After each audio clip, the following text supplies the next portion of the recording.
And good morning to everyone on Facebook Live. We appreciate you joining us here at the Kitchings Table.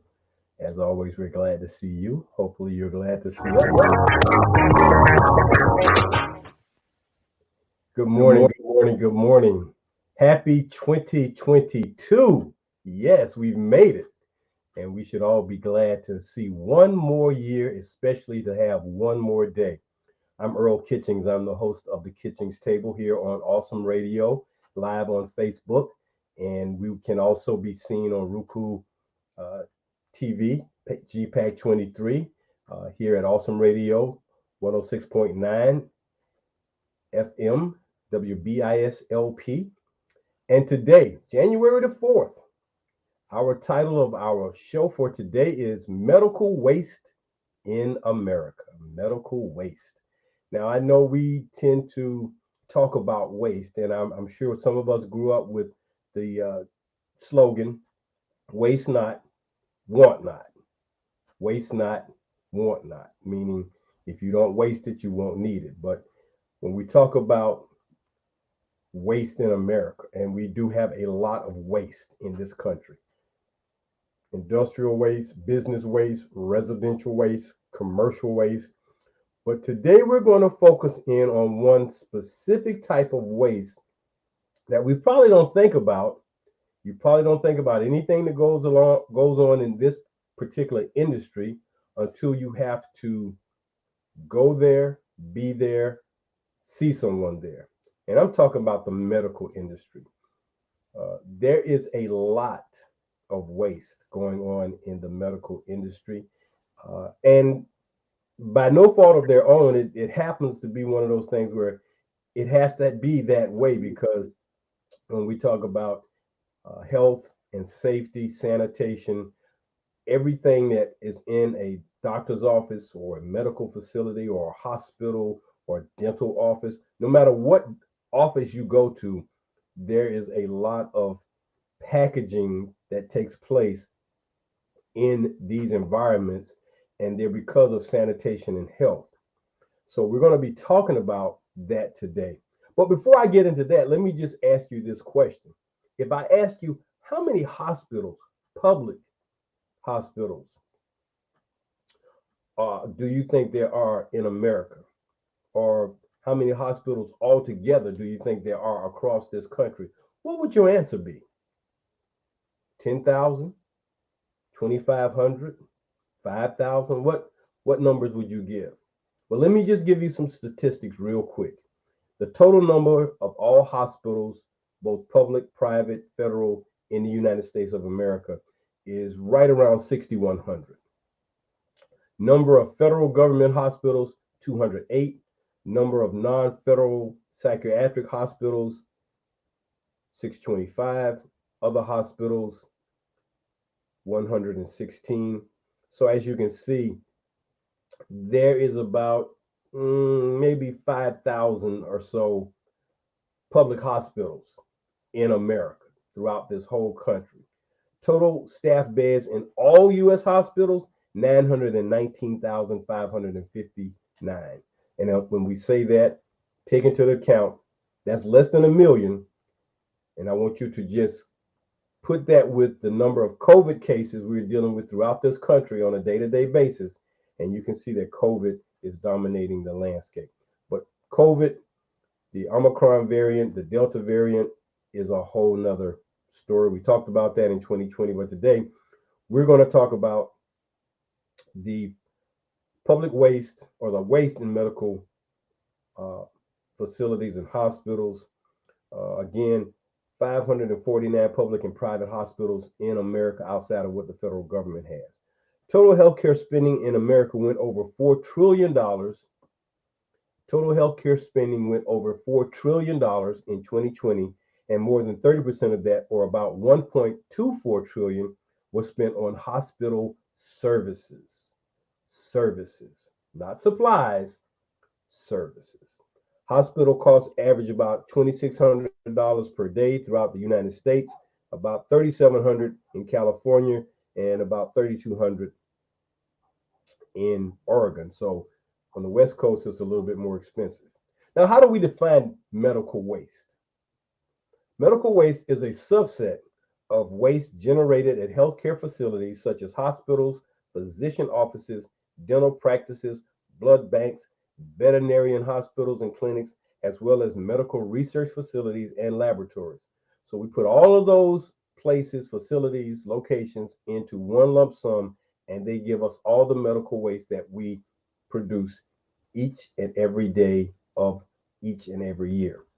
General medical waste is healthcare waste that may be contaminated by blood, body fluids, or other potentially infectious materials and is often referred to as regulated medical waste. Now, again, like I said, we don't think about this particular thing until we're there or have to go there.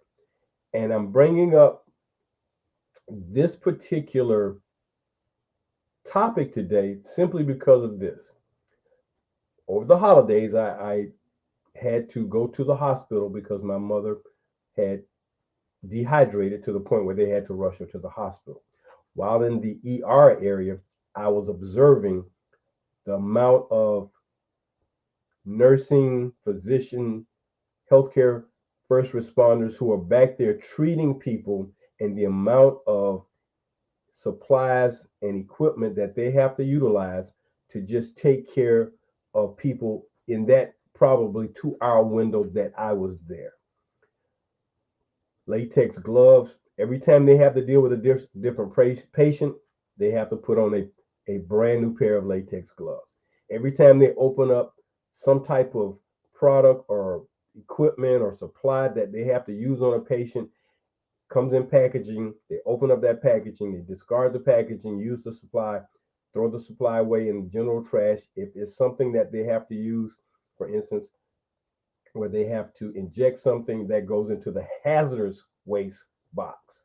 There's a separate disposal area, hazardous waste versus general waste. And again, anything contaminated by blood, body fluids, or any infectious materials has to go into that hazardous waste box. You've probably seen it if you go into the doctor's office. You've probably seen it if you go into the hospital. It's a red box, and everything, syringes and everything go in there. Whereas all that other packaging stuff that supplies and materials come out of go in a different waste can. Since 1988, uh, they've been tracking medical waste, and the Medical Waste Tracking Act expired in 1991. They've been tracking this, and it's been regulated by state environmental and health departments. And EPA has no authority specifically for medical waste, but the Medical Waste Tracking Act, which was used to track this, has expired. So now everything goes back to the states. So if you're interested in knowing what happens to some of this material, you have to contact your state healthcare agencies. And concern for potential medical waste hazards grew in the 1980s after medical waste were washing up on the beaches of our country. Uh, we don't think about it once again. What happens to this waste once it has become put in garbage cans or hazardous waste containers? It has to be managed. And the treatment of this waste is very, very, very critical because when you get this waste, once again, normal waste like household waste that goes in the regular garbage can, packaging and things of that nature, that's one thing.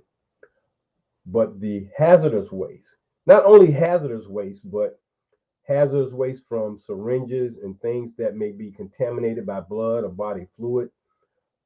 And I hope I don't offend anyone, but when there are surgery organs that are taken out or removed, have to be handled specifically as hazardous waste. When they do surgery and amputate body parts or people lose body parts, that has to be treated very, very specifically. So these things are critical, and the improper management of this type of material has provided or will provide a health risk to the public and waste workers. So we must be conscious of what we're talking about here. For example, discarded needles may expose workers to potential needle stick injuries and potential infections, and we don't want that. So what do we do with this medical waste? How is it treated? How is it managed? How is it handled? Well, the first thing that must happen is it must be taken to places where they can treat it. And there have been ways to treat this. Uh, More often than not, it's been under incineration, burning it up, because once you burn it up, it kills all the bacteria, germs, and things like that. More than 90% of potential infectious waste, medical waste, was incinerated before 1997. But in August, the EPA promulgated regulations creating stringent emission standards for medical waste incinerators, the place where they take it to be burned up, due to specific concerns over detrimental air quality affecting human health. So just like incinerators were taken away back in the back in the 50s and 60s, they used to burn garbage in incinerators for your local residential waste. They stopped doing that, and now the medical industry is stopping this kind of careless burning of medical waste. Alternative treatment and disposal technologies for medical waste. Thermal treatments such as microwave technology. This was one way. Steam sterilization, such as, and you hear this word term again, autoclaving, which is steam sterilization. Electropyrolysis is one, and then chemical mechanical systems are the fourth way, or is the fourth way for treating and disposing of medical waste as we have it here in the country and throughout the world. So when we talk about medical waste and here, hospital, medical, and infectious waste incinerators, the abbreviation for that is HMIWI. EPA oversees this, and nationwide hydrogen chloride emissions have dropped about 98%, uh, dioxin and furan about 96%, mercury about 95%, and particulate matter by about 90%. These are all pollutants, carcinogens. So states with existing incinerators subject to emission guidelines had until 1998 to submit plans for cleaning this up. So now let's talk about medical waste produced by healthcare facilities by the numbers. 16 billion injections are administered globally each year. 16 billion injections. The United States and other wealthier countries generate approximately 1 pound of medical waste per hospital bed per day. 1 pound of medical waste per hospital bed per day. And how many beds did we say it was? Right about 920,000. So that's 920,000 pounds of medical waste per day. Think about it, 920,000 pounds. In the United States, 5.9 million tons of waste every year. 50% of medical waste generated is hazardous waste, can be infectious, toxic, or radioactive. Infectious, toxic, radioactive. Well, Earl, where does the radioactive part come in? Well, when they do x-rays, that's radioactive material. So whatever they have to do for the medical, when they do the x-rays and dispose of whatever the chemicals or whatever they do to make that x-ray come to be a picture so you can see it, there's some waste that is connected to that. Improper disposal of medical waste in landfill leads to contamination of drinking water, surface water, and groundwater. So we hope that many of these landfills are lined with some type of heavy duty plastic, so that they can prevent this intoxication of the water supply table. Mismanaged medical waste effects include harm to wildlife population, depleted natural resources, toxic chemicals placed in trash and landfills, and prolonged plastic degradation. Plastic degradation, another thing that we have to be concerned with. Recyclable. So you can't really recycle the things, the plastics that come out of the hospital. They are contaminated. They are toxic. So they have to be disposed of differently. And the healthcare industry contributes to solid waste production, greenhouse gases, and climate change. Now, I know we've talked about this quite a bit: cars, vehicles, ships, planes, trains, you name it, from the transportation industry. Then we talk about the greenhouse effects from residential waste.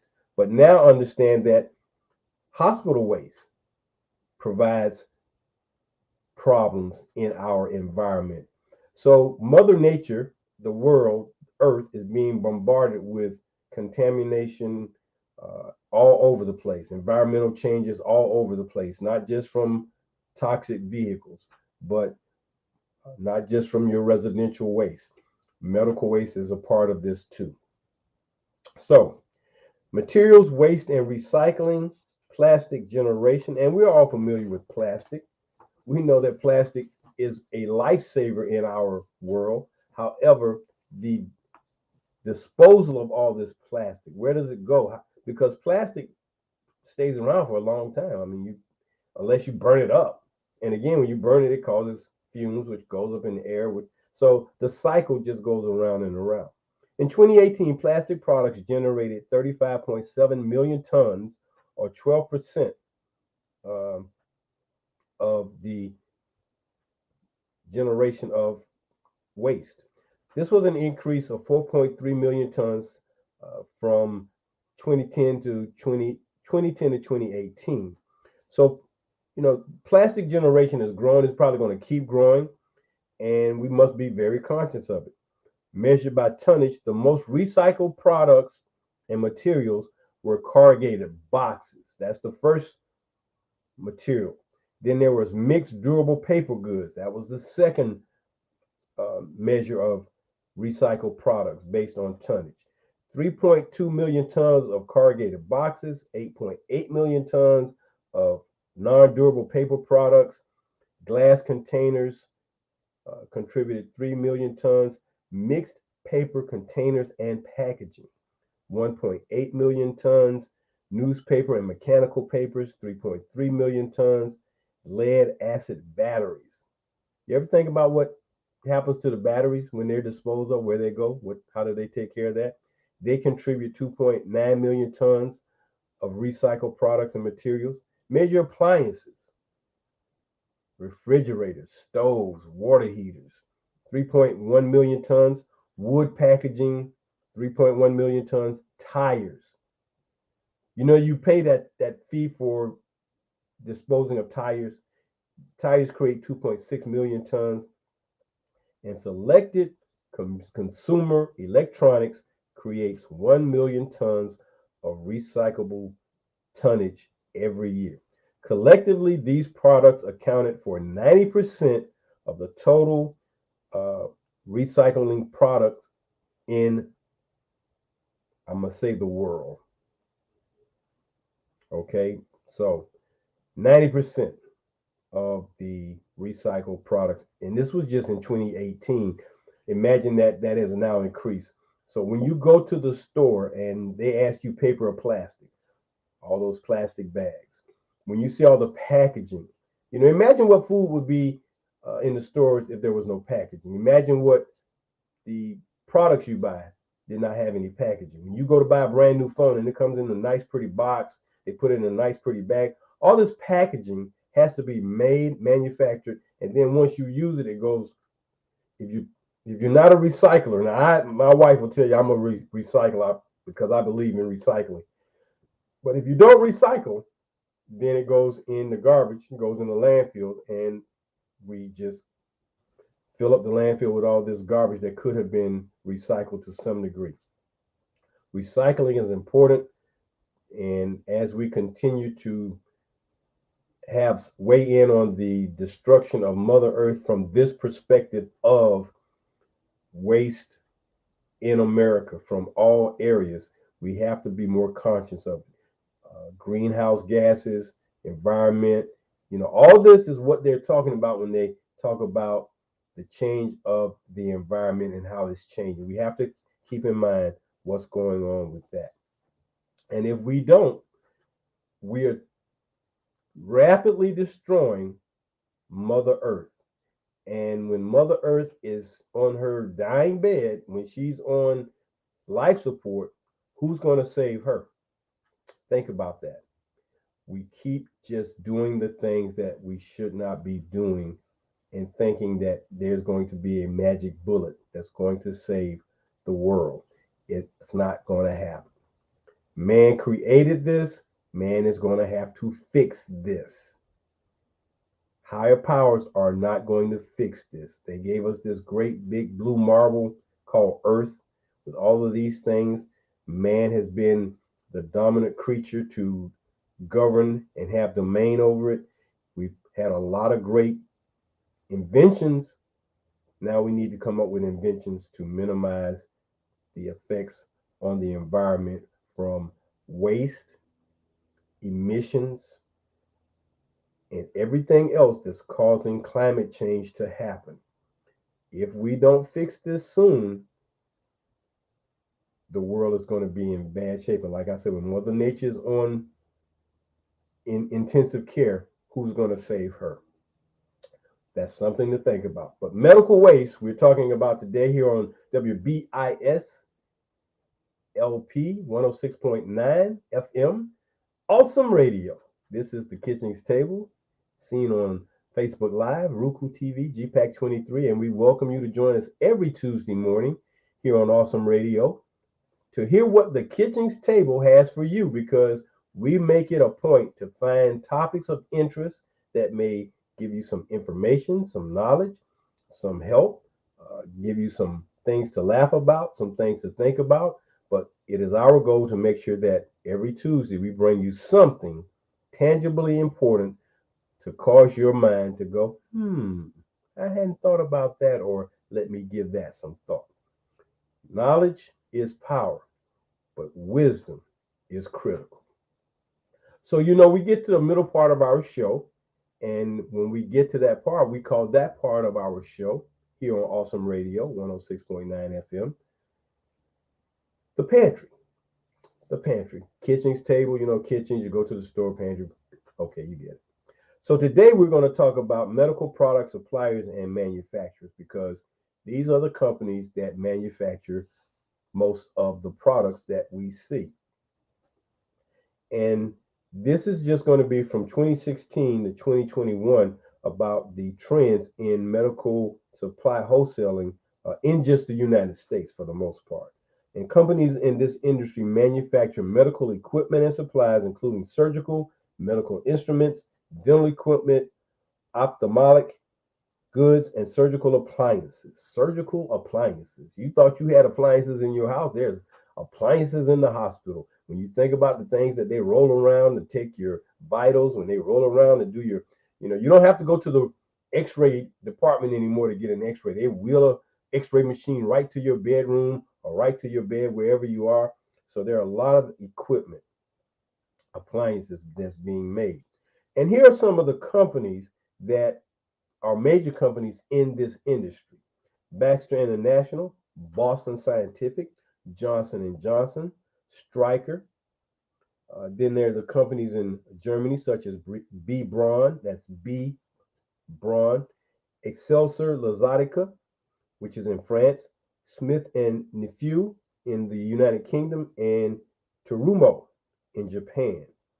And global revenue for medical equipment in 2025 is forecasted to reach $670 billion. That's what they're forecasting this equipment to forecast at. So you can see it is a very healthy industry. The medical supply business, the medical equipment business is a very healthy business. So we're going to go back to the suppliers and break them down as the top 5 that I was able to find who provide all of this, the equipment, supplies, things of that nature, and see what goes on here. So in the United States, the companies that produce this, they generated about 187 billion in revenue. And in the United States, most of the revenue is generated by a select group of distributors, manufacturers, and distributors. So the first one is called AmerisourceBergen, and is one of the best healthcare logistics experts in the United States, and is located in Pennsylvania. They account for 20% of all the medical products sold and distributed in the United States. 20%. So for every dollar, they get 20 cents. Just to make it simple for you, for every dollar that's spent for medical supplies, they get 20 cents. They also have distribution operations in 52 different countries. So they make it, send it out.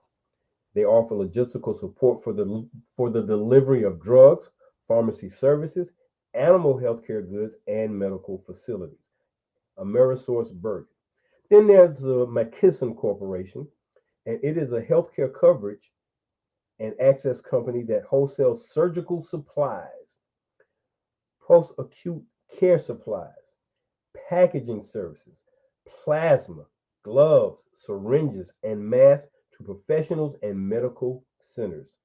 The McKesson Corporation. They offer logistics to healthcare systems, and they are headquartered in Texas. It's one of the senior supply distributors in America, founded in 1883. 4,000 products that they label, sent out to over 16 countries, 80,000 employees, and they had an annual turnover of United States dollars of $231 billion last year. So everything they did, all their transactions, sales, services, manufacturing, all of that came out to about $231 billion. The McKesson Corporation.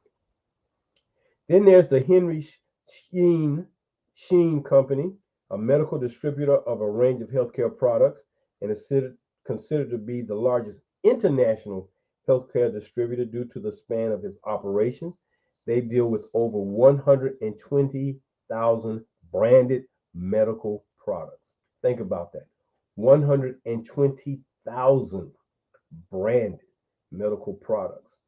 So just because you see gloves manufactured or with one name on the box, that doesn't mean there are 10 other boxes with 10 other different names of latex gloves. You know, you can make them and box them up in your company could have 5 different lines of products. You know, you can have product A, B, C, D, and E. And product A, manufactures these, product B manufactures. They're all the same gloves for the most part. They just got different boxes to create different product lines and distribution, so on and so forth. So the Schein Company specializes in delivering state-of-the-art dentistry equipment and have a stable presence in over 190 countries. They deal with a lot of dental products. 20,000 employees based in New York. And they have been listed in Fortune magazine as the world's most admitted companies, and just ranked by Fortune as #1 for social responsibility in the industry. So they are probably very, very, very much into recycling and how they destroy and take care of medical waste. Then the next company is called Cardinal Health, a medical supply distributor and manufacturer and one of America's top 3 medical supply distributors. It is ranked 14th highest in revenue generated in the United States. It has 2 headquarters, one in Ireland and one in Ohio here in the United States, and they are based in over 40 countries. It was founded in 1971 as a food wholesaler, but after the acquisition of the Bailey Drug Company in 79, they began wholesaling drugs instead. Major move, smart move, increase revenue for your company. Today, they work with about 20,000 specialty clinics and physician offices, and America's most important healthcare companies, and they are one of the most important healthcare companies in America, providing medical products to more than 75% of the hospitals in the United States.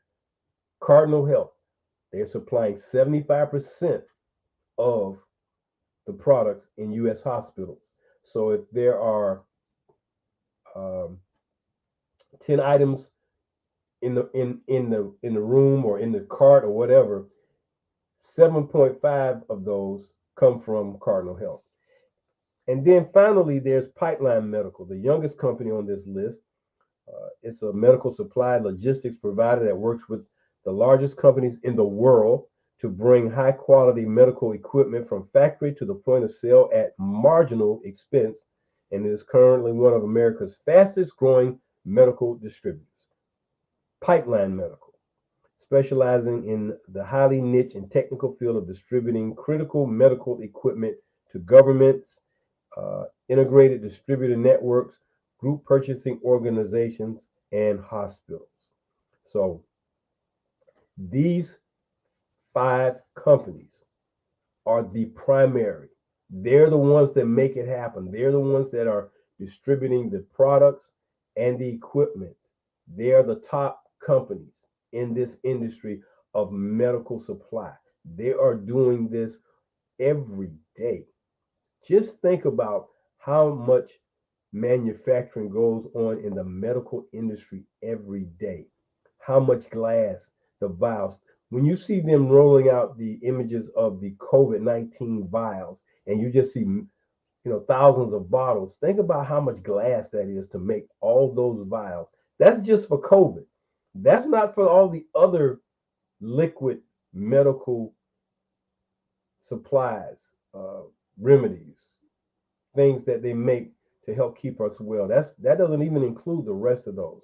And then there are the vials that they have to use when they extract blood. They have to put that blood in a glass bottle in order for it to be sent to the labs for testing. So between glass and plastic and paper, these probably constitute the majority of all the waste that is generated in the medical industry in these facilities, hospitals, clinics, doctors' offices, wherever. A lot of waste, and it has to be managed, but it needs to be managed effectively, efficiently, and recycled or destroyed as effectively and efficiently as possible. There's not much that you can recycle from medical waste. Everything must be taken care of from a either burning it up or using one of the four treatments that I gave you, steaming. Let me just go back over those real quick so we'll know what they are, because I thought that was relatively important to what was going on in the care of the medical profession. And those things are critical because thermal treatment, steam sterilization, electropyrolysis, and chemical mechanical systems are ways to treat medical waste. So you've heard about the ways that we can treat medical waste. You've heard about the people who make this industry so dynamic and needed and useful, because we have to have our treatment of our medical bodies. We have to be treated medically on a day-to-day basis. People are going to the hospital day to day, emergency rooms. You think about the products on the ambulances that have to treat people to get them to the hospital. So there is a lot of stuff going on. I mean, a lot of products and a lot of stuff going on. So that was from the pantry today, the suppliers. And we're happy to be with you here on the Kitchings Table every Tuesday morning on Awesome Radio 106.9 FM WBISLP. Also on Facebook Live, Roku TV, and GPAC 23. We welcome you. We are glad you're with us. Happy 2022 to all of our viewers and listeners today, because, hey, it's a new year. So I like to just share one little quick slogan with you. It was given to me by one of my mentees. 2022, so it's a new year, right? So new year, new levels. It's a new year. Go out and make some new goals and reach new levels in your life and make some things happen. Be a game changer. Don't just sit on the sidelines. Get in the game and make a change. So now we're going to go into our final segment, our second segment of our show today. And we're still talking about medical waste and regulated medical waste life cycle. And one company, Stericycle, is a company that specializes in medical waste disposal. And RMW, regulated medical waste life cycle, to ensure that the waste is packaged, transported, and treated in accordance with all applicable regulations. So Stericycle is the company that takes care of the medical waste that is generated at medical facilities, especially at hospitals.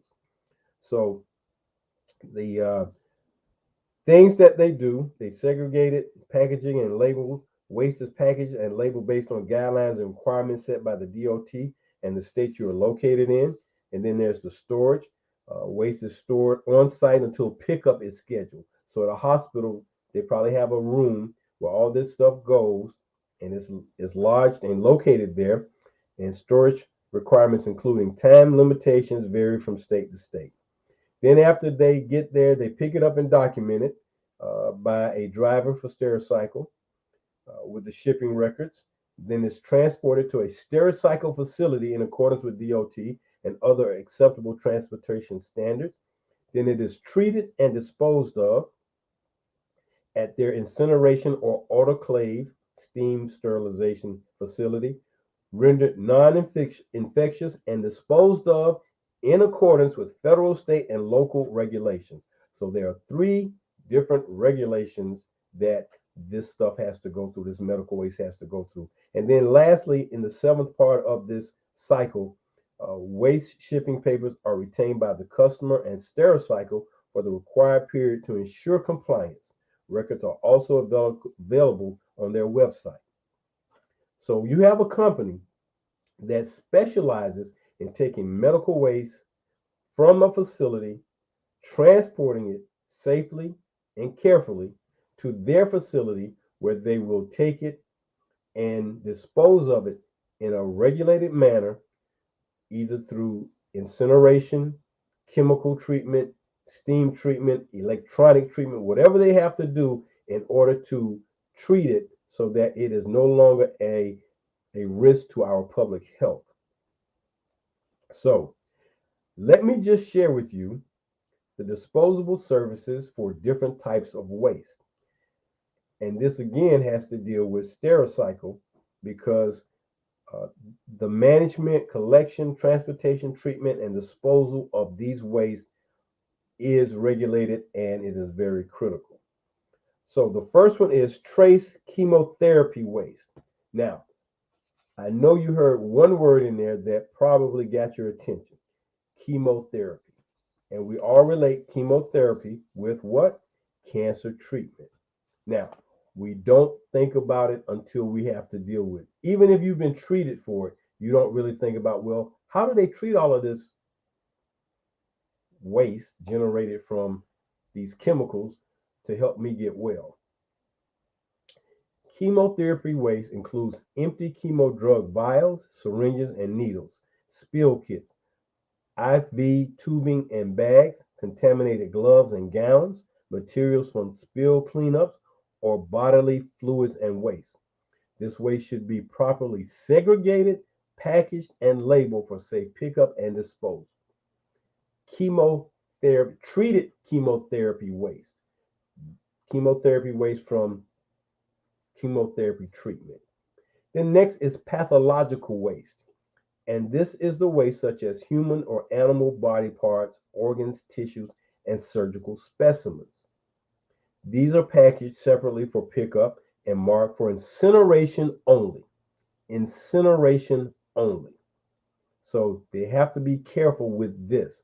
And again, we don't think about it, but this is part of the industry.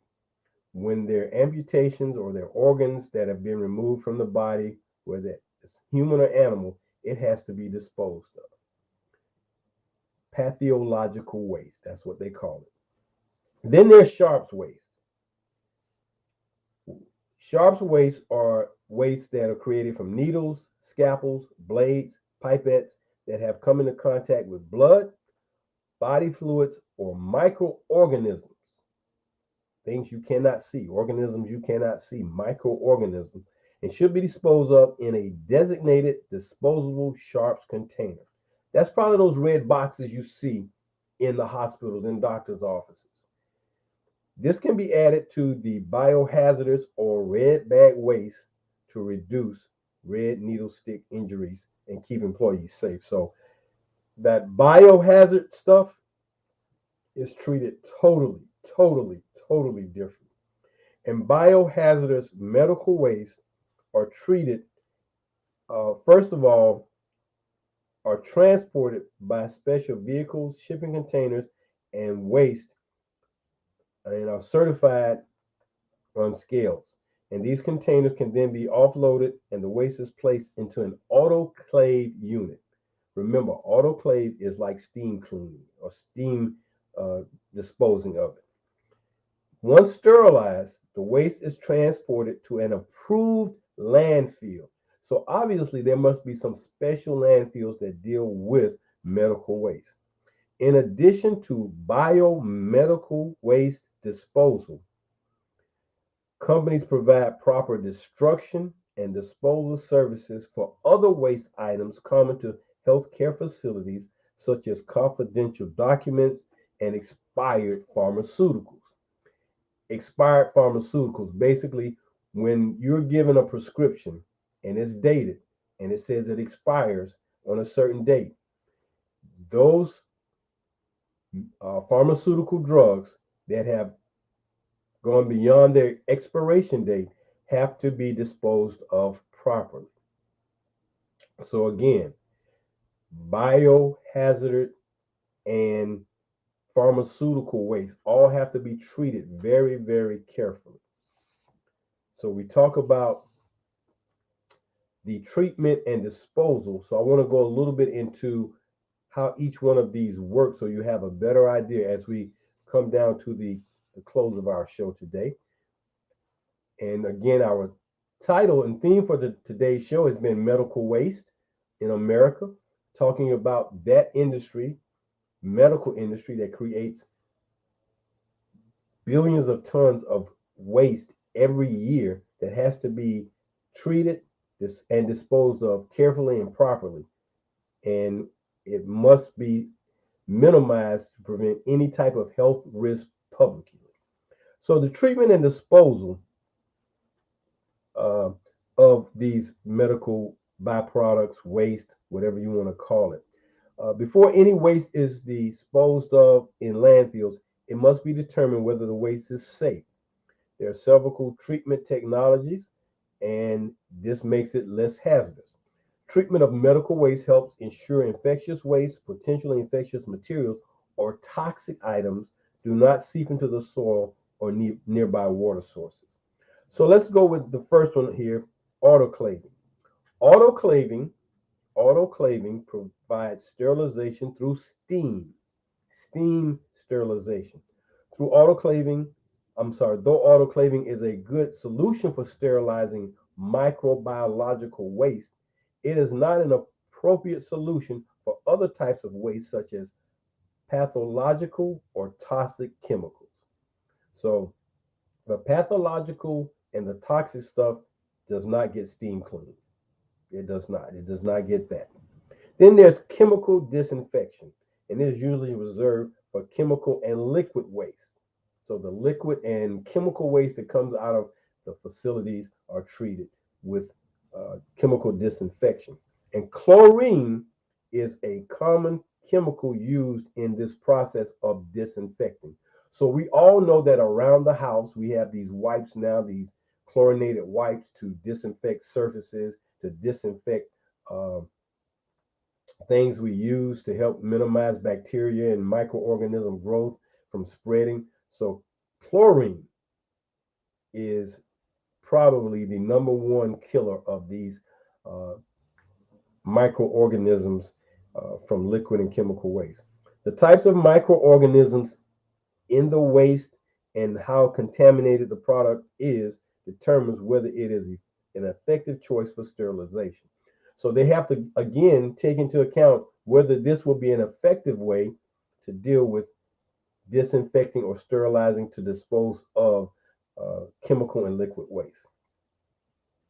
Then the next way is irradiative sterilization. Irradiative sterilization. It uses the same technology as microwaves to disinfect waste. Microwaves is that electrical part to disinfect waste. Waste is shredded and mixed with water, and then the waste is then heated so that all biological elements are neutralized. Irradiated sterilization, using technology with microwaves, shredding it and mixing it with water, and then treating it. And then incineration, the last one listed here. Uh, and it's typically used as a disposal method for pathological waste and pharmaceutical waste. During this process, medical waste incinerators reach temperatures as hot as 2,000 degrees. 2,000 degrees. So it's almost like sending it to the sun and burning it up. Trace chemotherapy waste permitted under California law to undergo the incineration process. Only in California will they allow chemotherapy waste to be treated through this incineration process. So, again, autoclaving, chemical disinfection, eradicative sterilization, and incineration are the ways to treat and dispose of medical waste. And then when we talk about recycling, um, there are things, the packaging of the products that these products come in. Certain kinds of medical waste can be disposed of through recycling, certain type kinds. Although most items, one would think that as medical waste must go through special procedures for disposal, there are several items found in medical, pharmaceutical, and research facilities that can simply be recycled. They're just a few. For example, office paper and cardboard, recycled. Aluminum and steel cans and other food containers can be recycled. Glass bottles can be recycled. Plastic containers can be recycled. And newspapers can be recycled. If it's been, if glass, plastic, or paper has been in touch with bodily fluids or blood and has been contaminated, don't try to recycle that. But the bottles where drinks such as Gatorade and juices, they can be recycled. They talk about the plastic containers that some of the products come in. They can be recycled just like some of the products in your own home. Cardboard boxes, once you take the product out of the box, it can be recycled. And then some steel cans can be recycled. In addition to solid waste mentioned above, such items found in medical facilities are considered universal hazards. So these are some other hazards that must be considered in these medical facilities. Fluorescent lights, lots of those. Pesticides, batteries, lamps, electronic devices, CRT glass, and non-empty aerosol cans. They must be disposed of and treated in a different manner. So though many of these items are recyclable, they cannot simply be thrown into a recycling bin and instead require proper sorting and removal by an experienced medical waste vendor.